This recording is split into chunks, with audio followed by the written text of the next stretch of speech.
नमस्कार विद्यार्थी मित्रांनो, आज आपण या व्हिडिओमध्ये पाहणार आहोत भारतातील शहरी समुदाय। मागील व्हिडिओमध्ये आपण बघितलं भारतातील आदिवासी समुदाय आणि ग्रामीण समुदाय। या व्हिडिओमध्ये आपण बघणार आहोत भारतातील शहरी समुदाय। तर शहरी समाजामध्ये वेगळी जीवन पद्धती असणारी गावे, शहरे आणि महानगरे यांचा समावेश होतो। औद्योगिक विकासामुळे शहरीकरण झाले आणि त्याचा परिणाम म्हणून शहरी समाज उदयास आलेला आहे। प्रत्येक देशात वैशिष्ट्यपूर्ण शहरी समाज असतो। एखादा समुदाय शहरी आहे किंवा नाही हे ठरवण्यासाठी काही निकष वापरले जातात। त्या निकषांमध्ये साधारणतः लोकसंख्येची घनता, त्यामध्ये शहरी विभागाचा व्यवसायाचा प्रकार कोणता आहे, सामाजिक संघटन कसे आहे, वैशिष्ट्यपूर्ण परिसर आणि व्यापक समाजाच्या संस्कृतीपेक्षा भिन्न संस्कृती इत्यादी निकषांचा वापर करून एखादा समुदाय शहरी आहे की नाही हे ठरवले जाते। लुईस वर्थ यांच्या शब्दात शहर म्हणजे सामाजिक वैविध्य जपणाऱ्या व्यक्तींची तुलनेने मोठी लोकसंख्येची घनता असलेली आणि कायमस्वरूपी वसाहत म्हणजे शहर होय। तर लुईस वर्थ यांनी म्हटलेले आहे की सामाजिक वैविध्य जपणाऱ्या व्यक्तींची तुलनेने मोठी लोकसंख्येची अधिक घनता असलेली कायमस्वरूपी वसाहत म्हणजे शहर होय। युरोप आणि अमेरिकेच्या पूर्वीच्या समाजशास्त्रज्ञांनी शहरांचा उदय आणि वृद्धींचा तपशीलवारपणे अभ्यास केलेला आहे। यामध्ये Ferdinand Tonnies, Emile Durkheim, Max Weber, George Simmel, Robert Park आणि लुईस वर्थ यांचा त्यामध्ये समावेश होतो। शहरी जीवनशैलीवर त्यांनी आपापली मते मांडलेली आहेत। शहरी भाग किंवा शहरी भागातील लोकांचे एकत्रीकरण ही एक मानवी वसाहत होय। लोकसंख्येची अधिक घनता आणि पायाभूत सोयीसुविधांची उपलब्धता ही या शहरी मानवी वसाहतीची वैशिष्ट्ये होत। शहरे, नगरे आणि उपनगरे असे शहरी भागाचे वर्गीकरण केले जाते। शहरी भागाचे वर्गीकरण करताना शहरे, नगरे आणि उपनगरे अशा पद्धतीने शहरी भागाचे वर्गीकरण हे केले जाते। यानंतर आपण बघूया शहरी समुदायाच्या व्याख्या। तर मॅक्स वेबर यांनी 5 लक्षणांवरून शहरी समुदायाची व्याख्या स्पष्ट होते अशी त्यांनी म्हटलेली आहे। त्यामध्ये ठराविक भूप्रदेश, बाजारपेठ, कायदेसंहिता आणि न्यायव्यवस्था, शहरी नागरिकांच्या संघटनेतून नागरी सहकार्याची जाणीव आणि शहरातील अधिकारी नेमण्यासाठी शहरातील नागरिकांना पुरेशी राजकीय स्वायत्तता इत्यादी लक्षणांवरून शहरी समुदाय आपल्याला लक्षात येतो असे मॅक्स वेबर यांनी म्हटलेले आहे। हेनरी पॅरेन यांनी नागरी संस्कृतीच्या विकासासाठी 2 मूलभूत वैशिष्ट्ये मानलेली आहेत। त्यामध्ये बिगर शहरी सरंजामशाही सत्ताधाऱ्यांकडून संपत्ती आणि राजकीय स्वायत्ततेसाठी व्यापारावर अवलंबून असलेला बुर्जवा म्हणजे आहेरे वर्ग, ज्याच्याकडे संपत्तीचे केंद्रीकरण झालेले असते असा वर्ग म्हणजे बुर्जवा वर्ग, त्याला भांडवलशाही वर्ग असे आपण म्हणू शकतो, आणि किंवा मध्यम वर्ग आणि शहरी नागरिकांचे सामुदायिक संघटन। अशा संघटनामुळे शहराला स्थानिक सरंजामशाह किंवा धार्मिक अधिकाऱ्यांच्या नियंत्रणापासून मुक्त करण्यासाठी आवश्यक तो संघटनाभाव निर्माण होतो। अशा पद्धतीचा समुदाय जिथं असतो त्या समुदायाला शहरी समुदाय म्हणतात असे हेनरी पॅरेन यांनी असे म्हटलेले आहे। त्यानंतर मेरियम वेबस्टर शब्दकोश यामध्ये शहरी समुदायाची व्याख्या करण्यात आलेली आहे आणि त्यामध्ये सुद्धा शहरी समुदायाची व्याख्या करताना असे म्हटलेले आहे की म्हणजे निश्चित अशी परफेक्ट व्याख्या केलेली नाही। त्यांनी शहरी समुदायाचा विचार करताना शहरी समुदायाची वैशिष्ट्ये, घटक, निकष यांचा विचार करून व्याख्या करण्यात आलेल्या आहेत। मेरियम वेबस्टर शब्दकोशात ज्या समाजामध्ये आधुनिक औद्योगिक स्वरूपाचे नागरीकरण झालेले आहे आणि जेथील सांस्कृतिक परंपरा वैविध्यपूर्ण आहे तो समाज शहरी समाज होय। अशा समाजात धर्मनिरपेक्ष मूल्यांवर भर आहे, मात्र ही मूल्ये समाजकेंद्री नसून व्यक्तिकेंद्री आहेत। अशा पद्धतीने मेरियम वेबस्टर शब्दकोश यामध्ये शहरी समुदायाची व्याख्या करण्यात आलेली आहे। वरील व्याख्यांवरून शहरी समुदायात लोकसंख्येची घनता आणि मानवी विविधता मोठ्या प्रमाणात असल्याचे आपल्याला लक्षात येते। शहरीकरणाच्या प्रक्रियेमुळे ग्रामीण भागांचे रूपांतर शहरात होते। शहरीकरण हा विकास प्रक्रियेचाच एक भाग मानला जातो। यानंतर आपण बघूया शहरी समुदायाची वैशिष्ट्ये। शहरी समुदायाची वैशिष्ट्ये पुढील प्रमाणे। पहिले वैशिष्ट्य आहे बहुजिन्सीपणा। तर शहरी समुदायातील विविध वर्ग आणि व्यवसाय यांच्यामध्ये सामाजिक सांस्कृतिक विविधता आपल्याला पाहायला मिळते. जाती, भाषा, धर्म इत्यादी बाबींमध्ये संमिश्रता आढळून येते. विविध प्रदेशातील विविध संस्कृतीचे लोक रोजगार, शिक्षण, वैद्यकीय सोयीसुविधा, व्यापाऱ्यांसाठी शहरी भागात स्थलांतरित होतात. त्यामुळे शहरांचा आकारमान वाढीस लागतो. शहरी समाज वैविध्य आणि संमिश्रतासाठी ओळखला जातो. अशा पद्धतीने शहरी समुदाय हा बहुजिन्सीपणाचा एक लक्षण असल्याचे आपल्याला दिसून येते. म्हणजे बहुजिन्सीपणाचे संमिश्र जीवन शहरी समुदायामध्ये आपल्याला दिसून येते आणि त्यामुळे बहुजिन्सीपणा हा शहरी समुदायाचा एक महत्त्वाचा वैशिष्ट्य आहे. त्याच्यानंतर दुसरे वैशिष्ट्य आहे लोकसंख्येची अधिक घनता. शहरी समुदायामध्ये अनेक संस्कृती एकवटलेल्या आहेत. ग्रामीण भागांपेक्षा शहरी भागांमध्ये लोकसंख्येची घनता अधिक आहे. शहरी भागात ग्रामीण भागातील लोकांच्या स्थलांतरांचे प्रमाण जास्त असल्यामुळे शहरात जागेची कमतरता भासते. मात्र लोकसंख्या मात्र सातत्याने वाढत असते. म्हणजे शहरी भागामध्ये काय होते की जमीन ही जेवढी असते तेवढीच असते. म्हणजे शहराचे आकारमान हे लोकसंख्येच्या मानाने वाढत असते. मात्र त्या तुलनेत जमिनीची वाढ मात्र होत नाही. जमीन ही कमी पडते आणि त्यामुळे दाटीवाटीने लोकसंख्या ही शहरी भागामध्ये मोठ्या प्रमाणात असल्याचे आपल्याला दिसून येते आणि त्यामुळे कमी जागेमध्ये जास्त लोकसंख्या ही शहरी भागात राहते आणि त्यामुळे शहरी भागात लोकसंख्येची घनता ही अधिक आहे असे इतर म्हटले जाते. त्यानंतर तिसरे वैशिष्ट्य आहे बिगर कृषी व्यवसायांचे प्राबल्य. शहरातील व्यवसायांचे विशेषीकरण झालेले आहे. शहरी भागात श्रम विभागणी आणि संधीची उपलब्धता आहे. शहरी भागातील व्यवसाय प्रामुख्याने बिगर कृषी पद्धतीचे आहेत. यात उत्पादने, व्यापार, व्यावसायिक, शासकीय सेवा यावर आधारित हे व्यवसाय आहेत. म्हणजे शहरी भागामध्ये जे व्यवसाय असतात हे बिगर कृषी असतात. म्हणजे शेती सोडून शेतीवर न आधारलेले व्यवसाय हे शहरी भागामध्ये असतात. यामध्ये मोठे मोठे कारखाने असतात, उद्योग असतात, व्यापारी असतात, कार्यालये असतात, सरकारी ऑफिसेस असतात, सेवा असतात आणि यावर आधारित नोकरदार वर्ग असतात आणि त्यामुळे शहरामध्ये शेतीवर आधारित असलेले व्यवसाय हे फार कमी असतात किंवा शेती यावर अवलंबून असणारे लोक शहरामध्ये फारच कमी असतात आणि त्यामुळे बिगर कृषी व्यवसायांचे शहरामध्ये मोठ्या प्रमाणात प्राबल्य किंवा मोठ्या प्रमाणात बिगर कृषी व्यवसाय आपल्याला शहरी विभागामध्ये दिसून येतात. जसे ग्रामीण भागामध्ये कृषी व्यवसाय मोठ्या प्रमाणात असतात कारण संपूर्ण ग्रामीण जीवन हे कृषी म्हणजेच शेतीवर अवलंबून असते. तर शहरी भागामध्ये मात्र शेतीवर जीवन अवलंबून नसते तर ते कारखाने, व्यापार, उद्योगधंदे, व्यवसाय, सेवा म्हणजे सर्व्हिस यांच्यावरती अवलंबून असते आणि त्यामुळे बिगर कृषी व्यवसायांचे प्राबल्य शहरी समुदायात दिसून येते. त्यानंतरचे वैशिष्ट्य आहे सामाजिक गतिशीलतेचा वेग हा जास्त असतो. तर शहरी भागात सामाजिक वर्णव्यवस्थेचे वर्चस्व हे व्यवसायावर आधारित असल्यामुळे जाती व्यवस्था क्षीण होऊन सामाजिक गतिशीलता शहरी भागात मोठ्या प्रमाणात दिसून येते. म्हणजेच ग्रामीण भागामध्ये सामाजिक गतिशीलतेची तीव्रता ही कमी असते कारण ग्रामीण भागामध्ये जाती व्यवस्थेवर आधारित व्यवसायांचे वर्गीकरण झालेले असते. जातीवर आधारित व्यवसाय तिथे ठरवले जातात. परंतु शहरी भागामध्ये मात्र शहरी समुदायामध्ये मात्र जातीवर आधारित व्यवसाय नसतात तर ते गुणांवर आधारित एखाद्या व्यक्तीवर गुण कोणते आहेत किंवा त्या वर्गव्यवस्थेचे वर्चस्व हे व्यवसायावर आधारित असते. म्हणजे व्यवसाय कोणते आहेत याच्यावर आधारित शहरी भागामध्ये वर्गीकरण केलेले असते. श्रेणी रचना पडलेली असते. गरीब श्रीमंत भेद त्यांच्या व्यवसायानुसार पाडले जातात आणि त्यामुळे अर्पित दर्जापेक्षा अर्जित दर्जाला जास्त महत्त्व शहरी समुदायात असते. अर्पित दर्जा म्हणजे जन्माने प्राप्त होणारे सामाजिक स्थान त्याला आपण म्हणतो अर्पित दर्जा आणि अर्जित दर्जा म्हणजे शिक्षण व व्यवसाय यामुळे प्राप्त झालेला व्यक्तीचा शिक्षण व व्यवसाय यामुळे व्यक्तीला प्राप्त झालेले सामाजिक स्थान त्याला म्हणतात अर्जित दर्जा. तर शहरी भागामध्ये अर्जित दर्जाला जास्त महत्त्व असते आणि त्यामुळे व्यक्तीला आपला समाजातील दर्जा किंवा स्थान प्रतिष्ठा वाढवण्यास शहरी समुदायामध्ये मदत प्राप्त होत असते. त्यानंतरचे वैशिष्ट्य आहे दुय्यम नातेसंबंध. तर शहरी समुदायातील व्यक्तींचे संबंध हे दुय्यम स्वरूपाचे आहेत. शहरी भागात कामापुरते नातेसंबंध असतात. कामापुरता मामा ही म्हण शहरी भागामध्ये असल्याचे आपल्याला दिसून येते.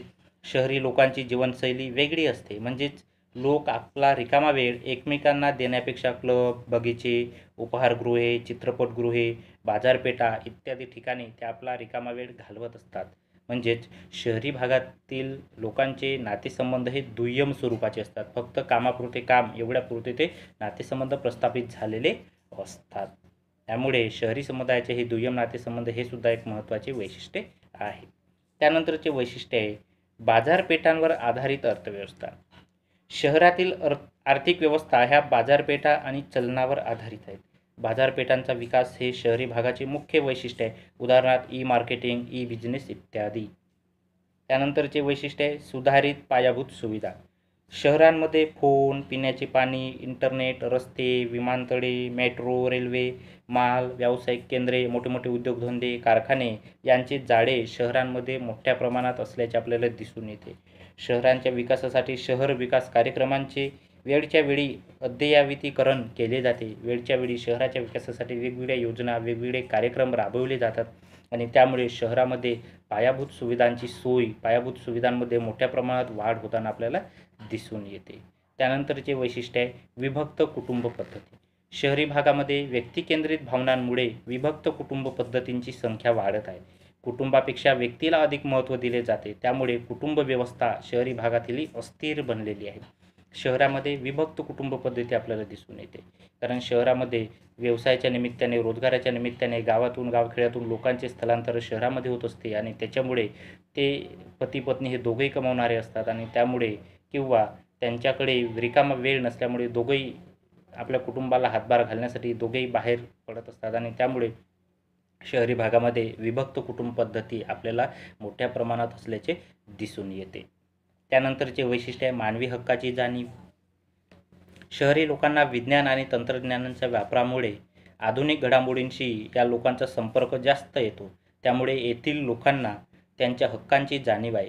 हक्कांचे रक्षण करणाऱ्या चळवळींमध्ये हे लोक सक्रियपणे सहभागी होतात.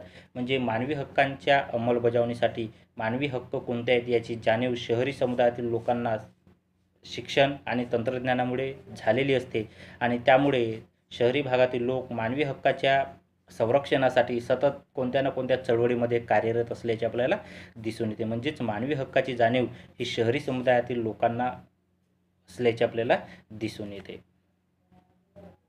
त्यानंतरचे वैशिष्ट्य आहे औपचारिक नियंत्रणाची साधने.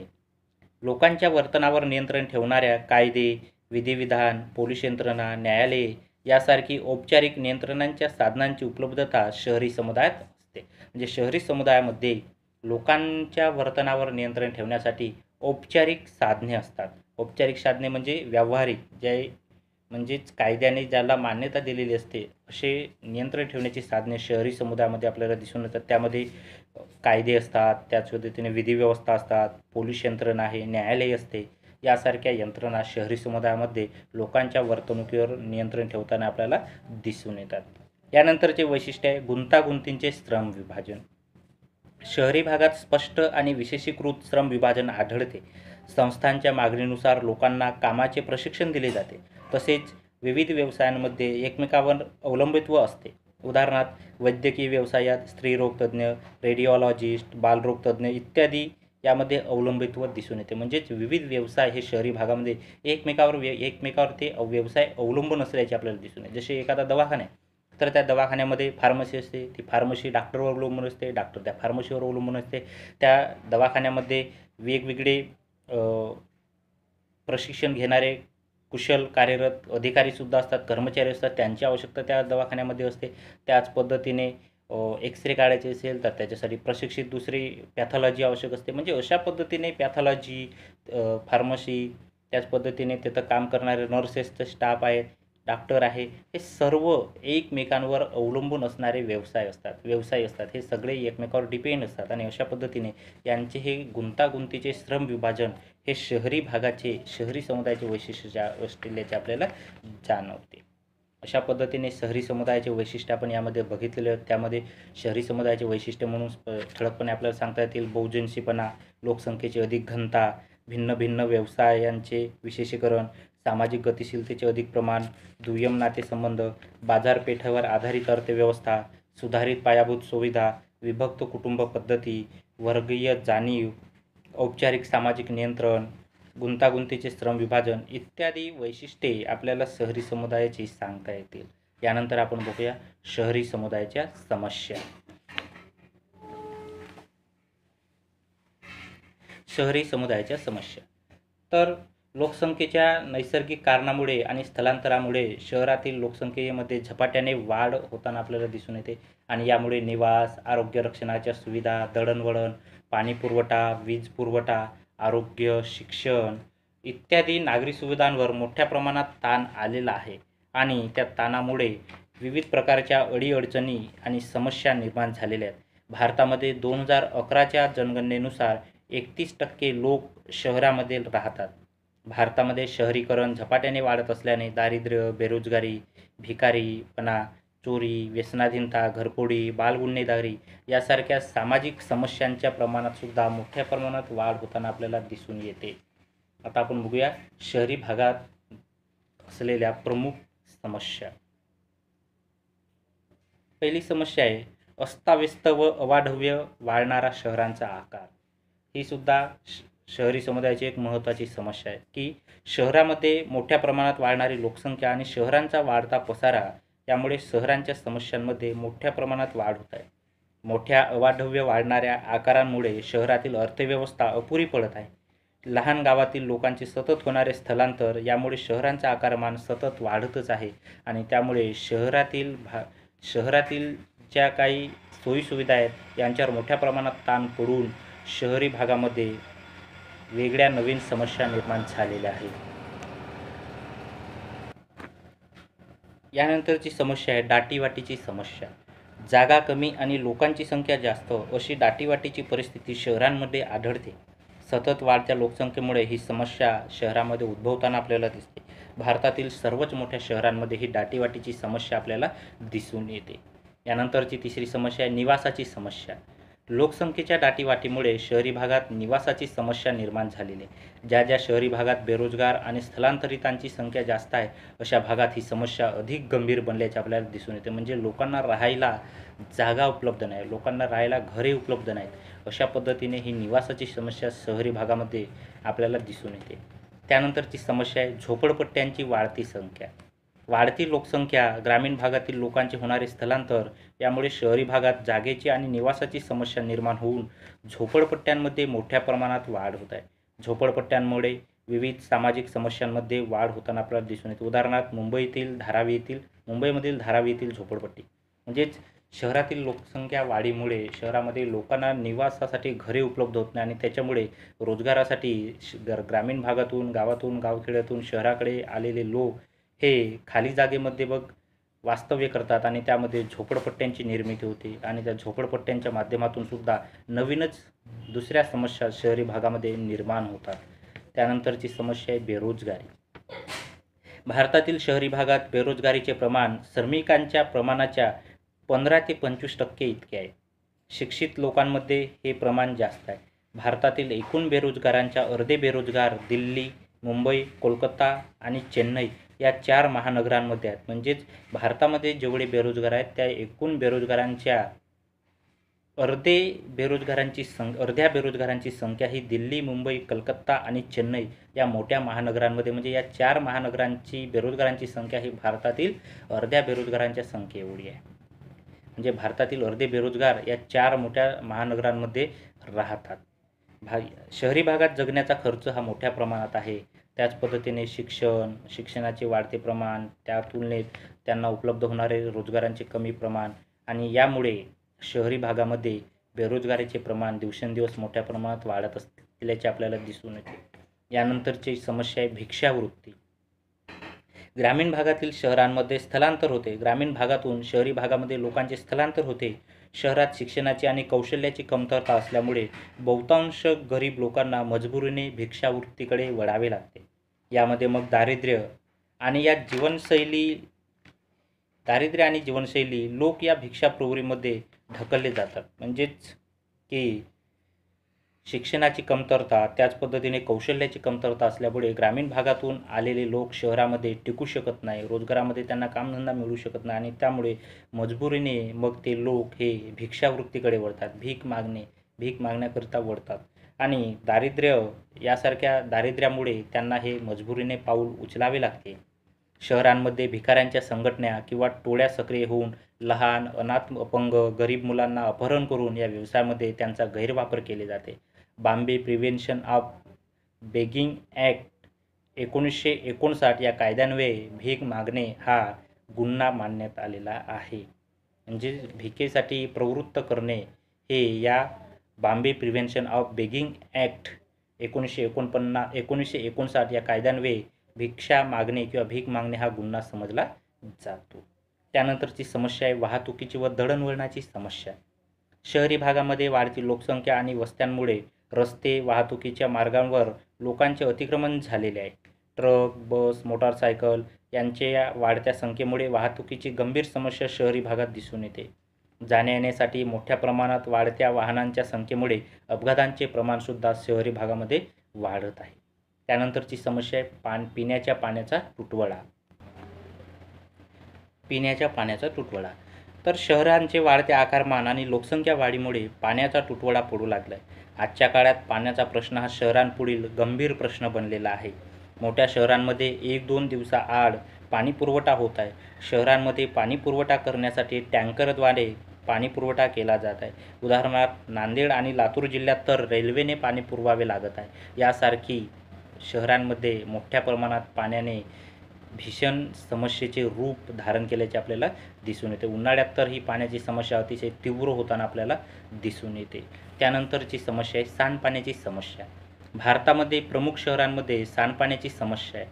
नगरपालिकांसमोर असलेला अपुरा संसाधन तुटवडा आणि शहरांची अनधिकृत होणारी वाढ यामुळे सांडपाण्याची समस्या वाढत आहे. झोपडपट्ट्यांची होणारी वाढ हे सुद्धा या सांडपाण्याची व्यवस्था किंवा सांडपाण्याची समस्या निर्माण होण्यामध्ये हे झोपडपट्ट्यांची वाढती संख्या हे सुद्धा एक कारण आहे.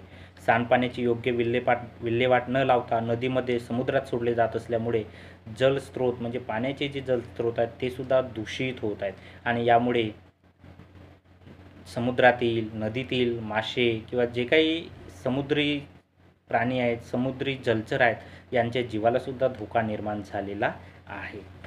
त्यानंतरची समस्या आहे केर कचरा आणि प्लास्टिकची समस्या. शहरी समुदायातील कचऱ्यांची समस्या ही गंभीर बनली आहे. शहरांमध्ये निर्माण होणारा कचरा आरोग्यास हानिकारक आहे. कचऱ्याची विल्हेवाट लावण्याची व्यवस्था बहुतेक शहरात नसल्याने हा कचरा आरोग्य आणि पर्यावरणास घातक आहे. कचऱ्यावर माशा आणि उंदीर गोळा होतात. कचऱ्यामुळे विविध गलिच्छ विषारी द्रवपदार्थ निर्माण होतात. लिचेट हा विषारी द्रवपदार्थ बाहेर येऊन भूजलात मिसळला जातो. सडक्या कचऱ्यांमुळे आमांस, मलेरिया, कावीळ, प्लेग, डायरिया, टायफॉइड, डेंग्यू यासारखे रोग मोठ्या प्रमाणात निर्माण होतात. म्हणजे कचऱ्यांच्या अयोग्य विल्हेवाटीमुळे म्हणजे कचऱ्याची बरोबर विल्हेवाट न लावल्यामुळे वेगवेगळ्या आजारांची निर्मिती ही कचऱ्यांमुळे होत आहे. त्याच पद्धतीने प्लास्टिकचा योग्य विल्हेवाट न लावल्यामुळे प्लास्टिकने सुद्धा गंभीर समस्या मानवी जीवनापुढे निर्माण केलेली आहे. कारण प्लास्टिकची सुद्धा विल्हेवाट न लावल्यामुळे किंवा प्लास्टिकचे विघटन होत नसल्यामुळे प्लास्टिकमधून लिचेट हा विषारी द्रवपदार्थ बाहेर निघतो आणि तो आपल्या जमिनीमध्ये मिसळला जातो आणि त्यामुळे आपली जमिनीची सुद्धा प्रदूषण होताना आपल्याला दिसून येते. म्हणजे जमिनीचे सुद्धा नुकसान होत आहे. जमिनीचा सुद्धा ऱ्हास या प्लास्टिकमुळे होताना आपल्याला दिसून येतो. त्यानंतरची समस्या आहे गुन्हेगारीचे वाढते प्रमाण. शहरांमध्ये गुन्हेगारांना राजकारण्यांची मदत असल्याने हिंसाचारात वाढ होताना आपल्याला दिसून येते.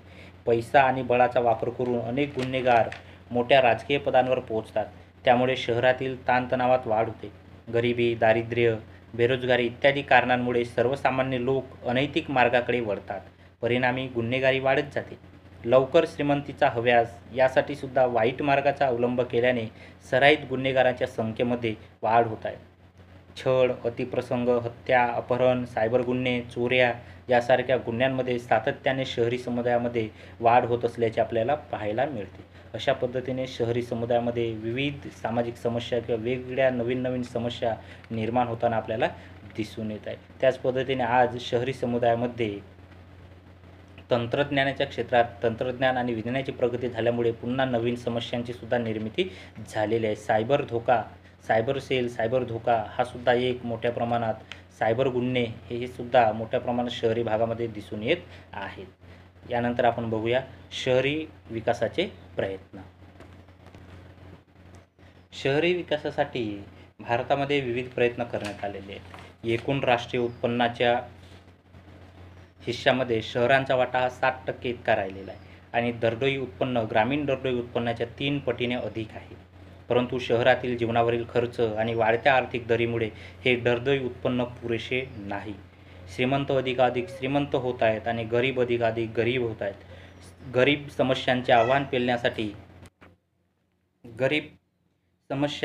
समस्यांचे आव्हान पेलण्यासाठी अनेक पावले शासनातर्फे उचलण्यात आलेले आहेत, परंतु त्याला पाहिजे त्या प्रमाणात यश मिळालेले नाही. शहरीकरणावरील राष्ट्रीय आयोगाने सन 1988च्या धोरण प्रस्तावामध्ये पुढील आवश्यकतांवर भर दिलेला आहे.